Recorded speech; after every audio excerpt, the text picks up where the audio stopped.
Welcome to this Zentangle Quickie. My name is Heather Hartwick Gladden. I'm a certified Zentangle teacher, and today we're going to take a look at the Tangle Vahlpayper from CZT Esther Piszczek. I hope I pronounced your last name right, Esther. Okay, this is a they're all neat tangles.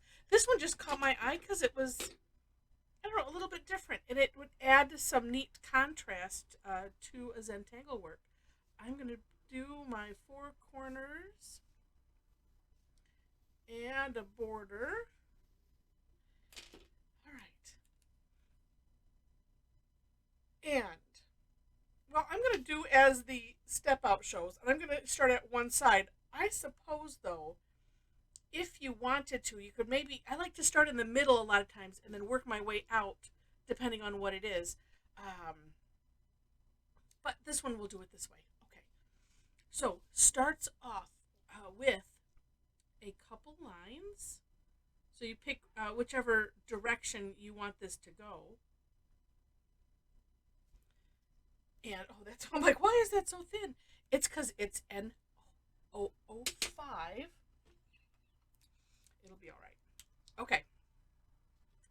And then we're going to put, now, what's funny is I had to look close. She has orbs in here, although, I mean, for those that know already, I'm saying this for those that don't.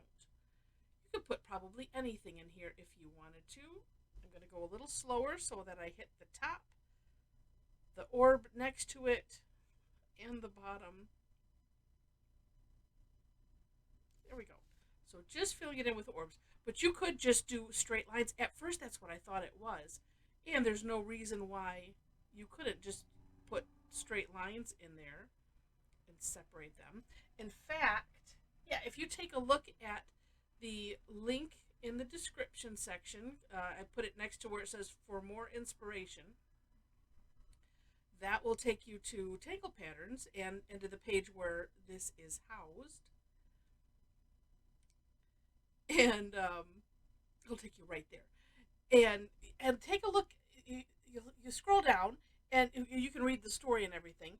But scroll down, you'll find Esther's Step Out, and just below that is a sample. And it's neat because she did like a monotangle. So just one tile with this going in a bunch of different directions, and then also with some different ideas on how you could vary it if you wish.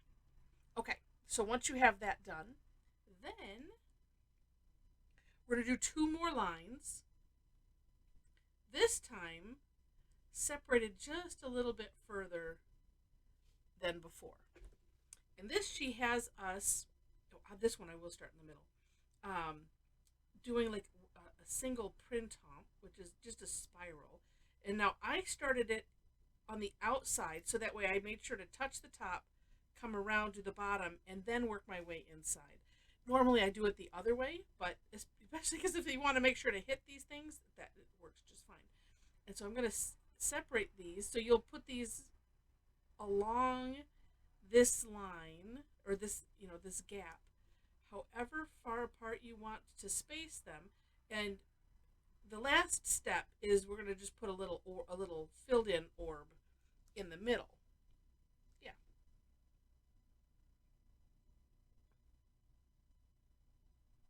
And you can leave a little opening there if you want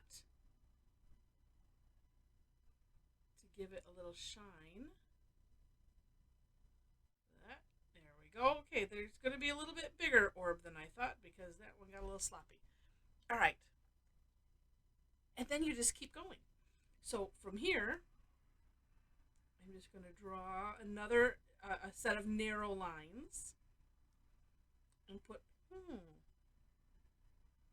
well, no, I'm just going to put orbs in because, I mean, if you had wallpaper,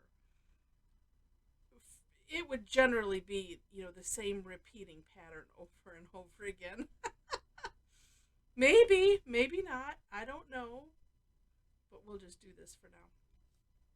And then, when you do these orbs, it is, I mean, I suppose if you want to leave it empty like that, or empty, the little gaps, open, you could, but it makes it pop so nice when it's filled in, just that little gap.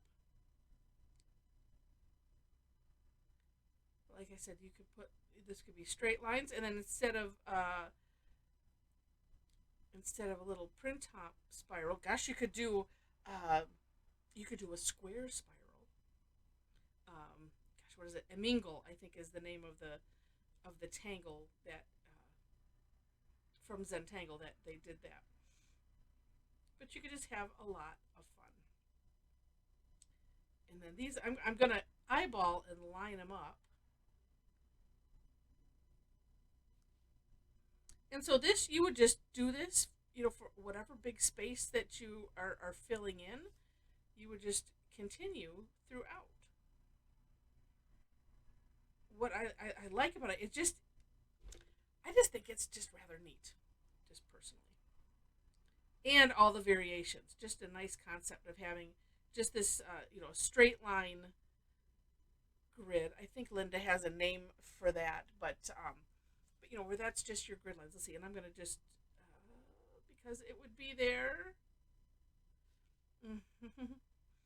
and because I'm just this way, we're going to put little partial orbs. I'm essentially using the hollabout technique, but going behind, underneath my pencil line, under the border that I've created. So if you do something like that, it's important to, not just stop there, but continue, because it makes it, I call it convincing. You're convincing the eyeball that it's underneath there. So neat. All right, well, let's just fill that little one in there. Okay. Neat tangle. Absolutely neat. Now, shading, and it's going to depend on how you have decided to do this. What I would, just my personal, is I'm going to darken this in and then decide, do I want to go inside or outside?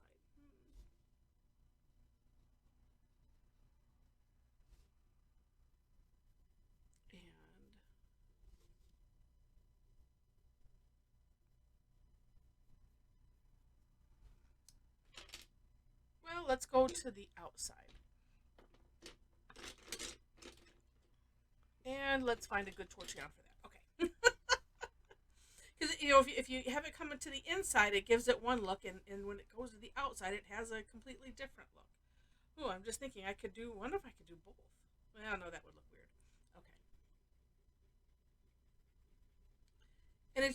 And the thing that makes it different is you have, I'm pulling the graphite to the outside, so then you have the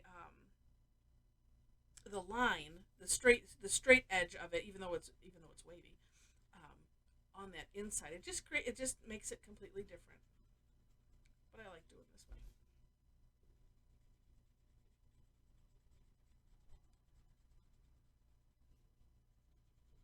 And I must have pushed a little too hard with the pencil.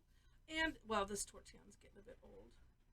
Sometimes if you have trouble moving the graphite, so if you're ending up with a line, sometimes it pays to get a newer tortillon and, and make sure it's on its side, because the little grooves of the paper help to grab the graphite and move it and spread it.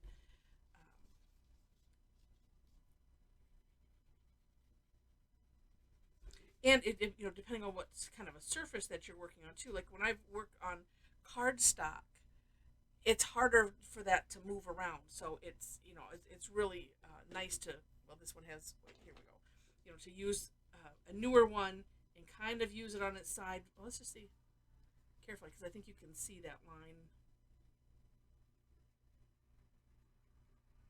I'm trying to be careful not to, though. I don't want it to get up in there, and I did just a little bit.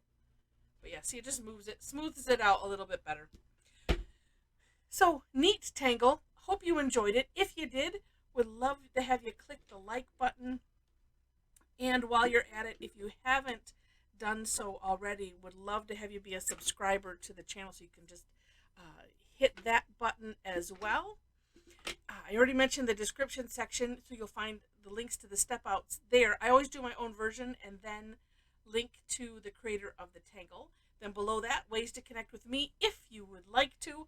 I have a link to my website where you'll see the classes that I do. I do them almost twice weekly, and a lot of them are free. Below that, link to my Facebook page, so if you happen to be there and want to follow me, that would be awesome.